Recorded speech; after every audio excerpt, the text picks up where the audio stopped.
parallel things between Japanese case and British case. But yeah, in terms of number, yes, winner must be English company. Yes, English East India Company exports huge amount of British copper to India in the second half of the 18th century. But in terms of quality of copper, yes, we can get to different conclusion. Actually, yes, if we look at the texture record, we find very interesting things. Actually, yes, Japanese copper was was sort of pure copper bar. Yeah, so it was used for minting. But on the other hand, European copper, especially British copper, was a sort of alloy. So it's a mixture of other metals. So British copper was used for making other copper utensils. For example, yes, I mentioned battery or brass or something like that. So, so my conclusion is utility or market in India for copper was different. Japanese copper was used for minting, and European copper was used for making other things such as brass. So. Professor, you should be near the end, I believe. Yes, yes. So now, yes, I would like to make a conclusion. Yes, I talked two topics. One topic is of connected history. Yes, I emphasize the intra-Asian trade by the Dutch East India Company, and yes, that Japanese copper was one of the important items for the Dutch East India Company in engaging in the intra-Asian trade. And Dutch East India Company got a huge amount of profit from Japanese copper trade. The second point is copper influence in a global context. Actually, yes, British East India Company export huge amount of British copper to India from the mid 18th century. But yes, the quality was different.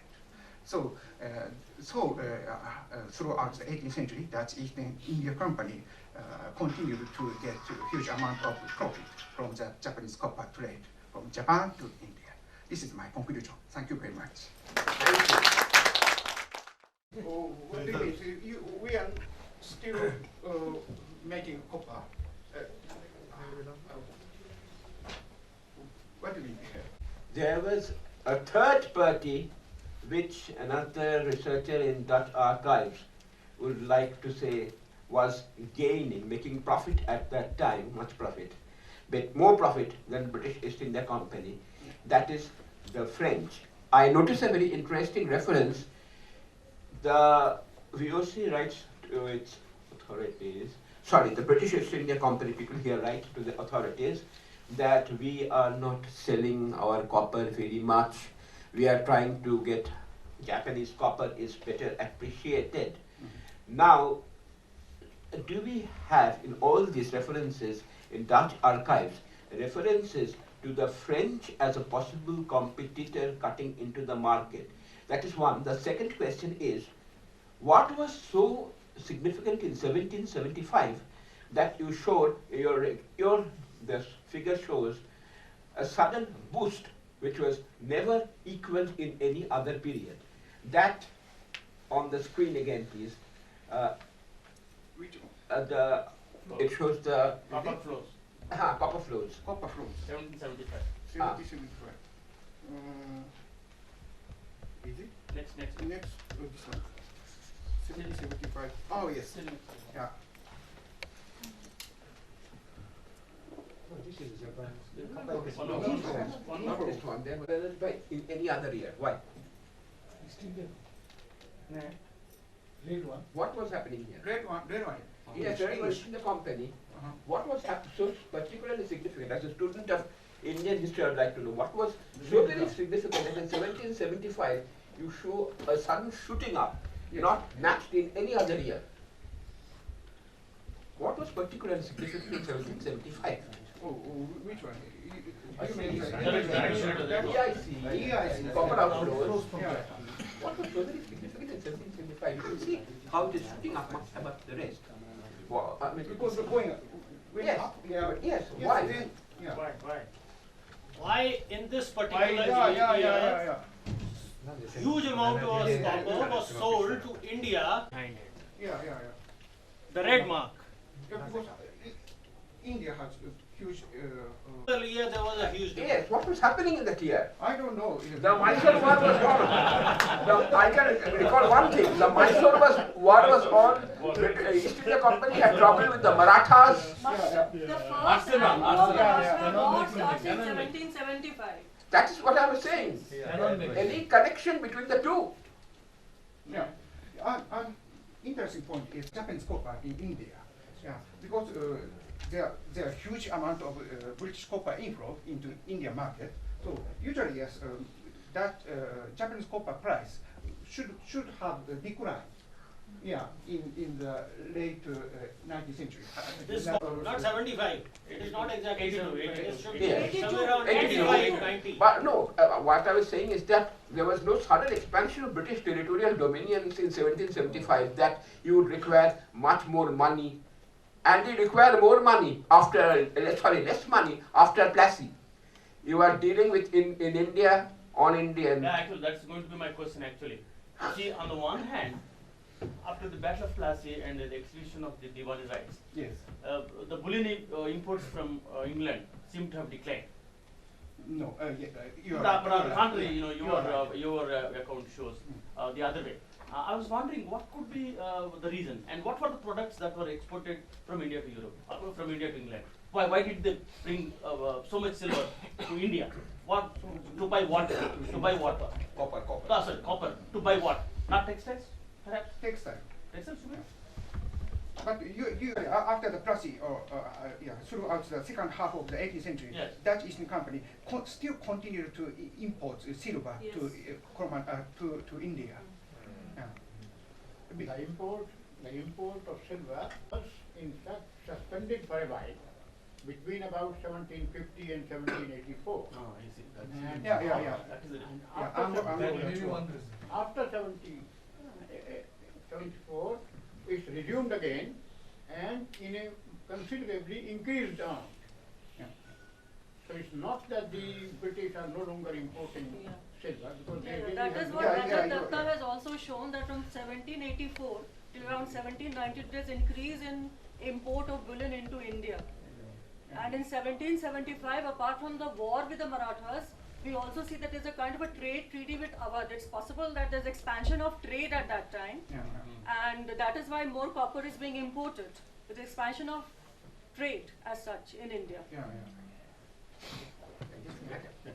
Probably just a comment because so we have some specialists that are working on say coinage and say bullion and things, and also yesterday Tanabe-san talked about the two mechanisms. One is market economy and another is say traditional system of entitlement.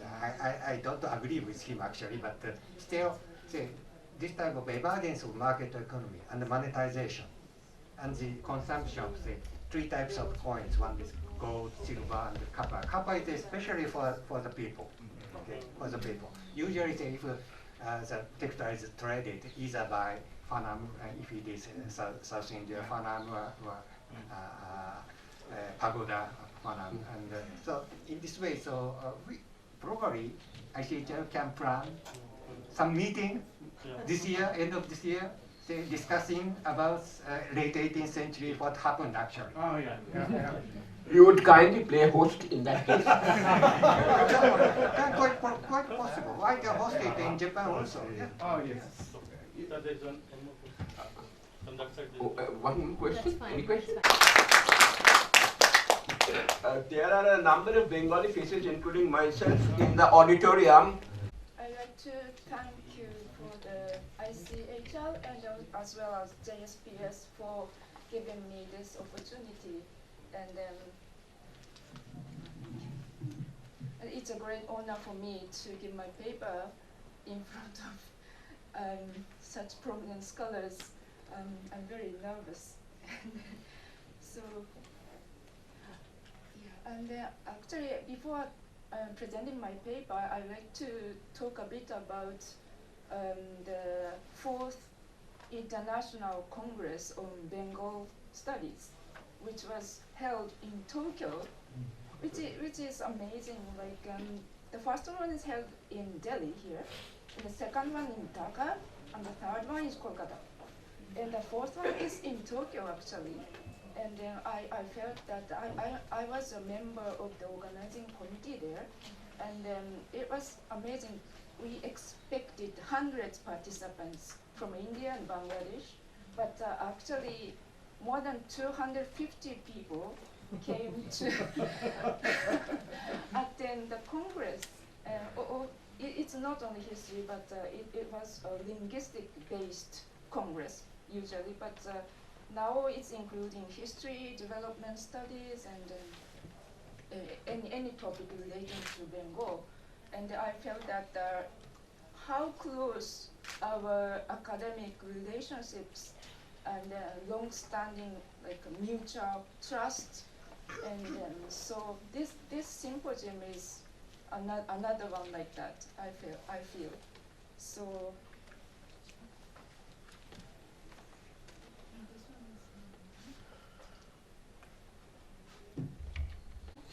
Today I'm going to talk about the changes of the market, formation and transformation of the market as a case study of salt. And then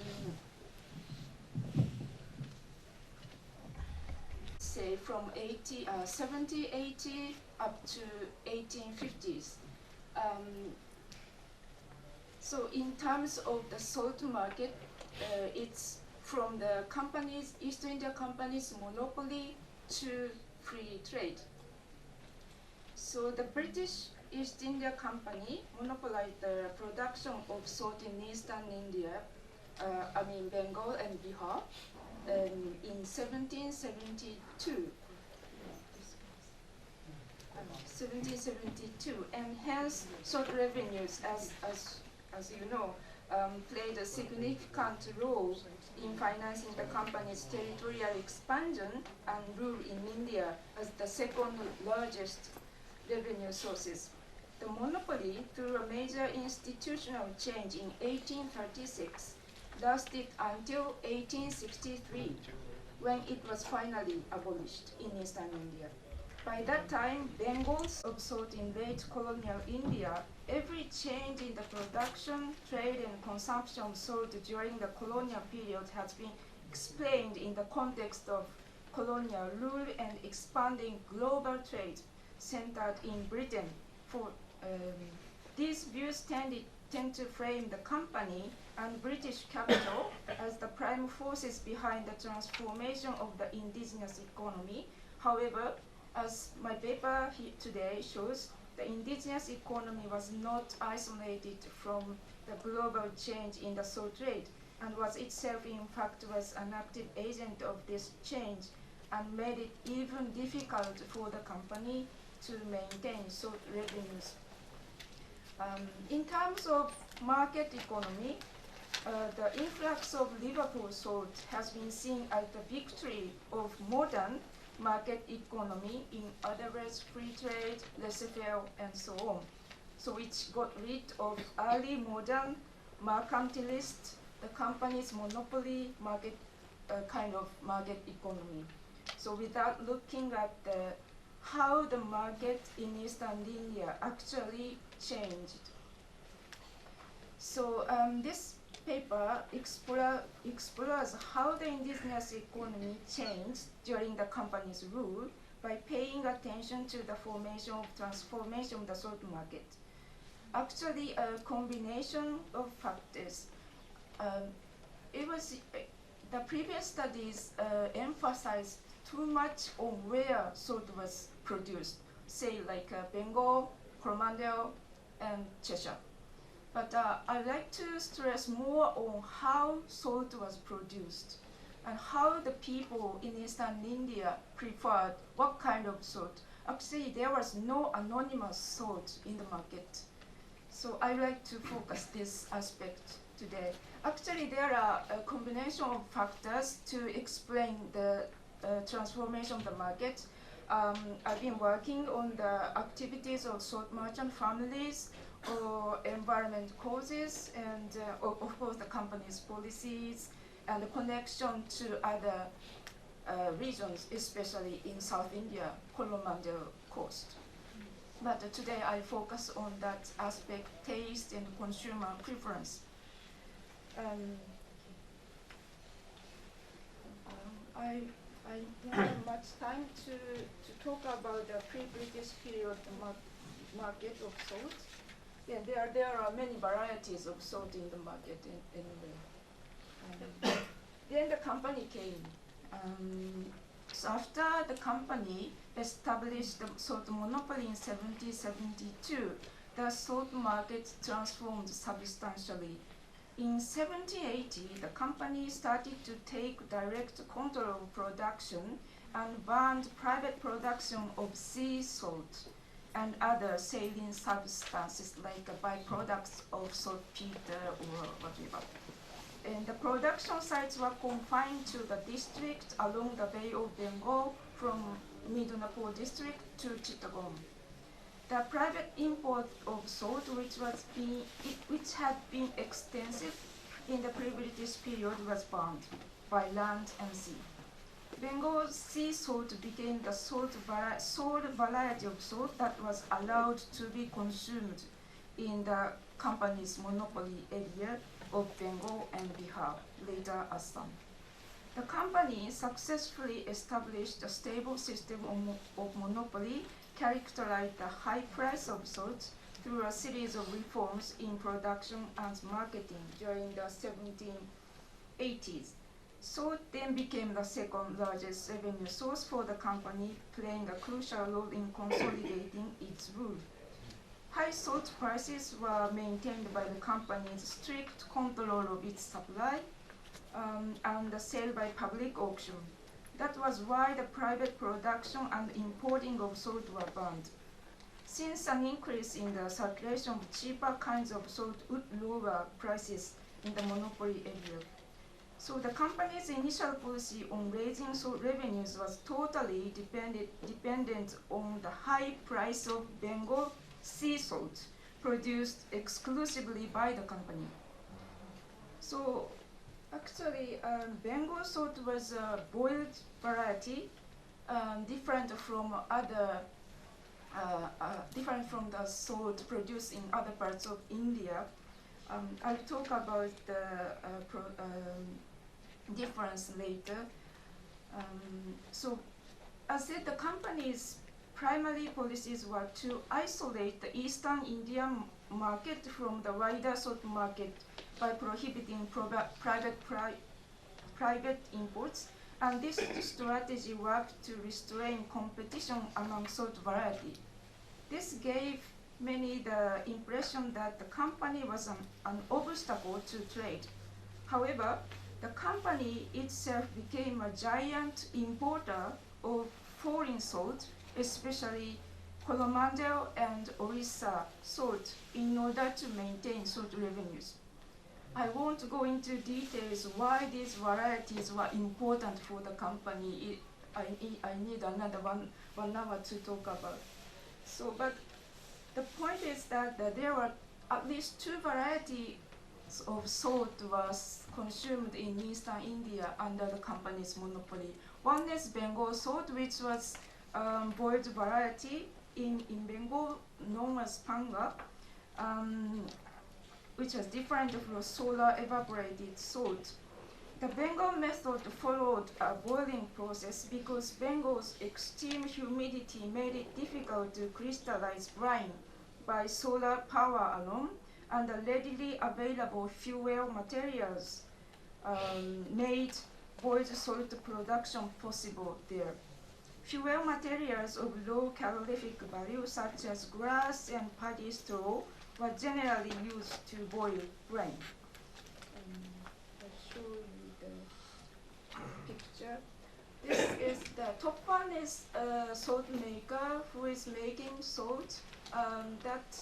These clay earthen pots, small pots, containers have brine, and then they boil the brine in this boiling house. And you can see the grass or straws behind the fireman. And then as such, this is very different method from that of solar evaporated one.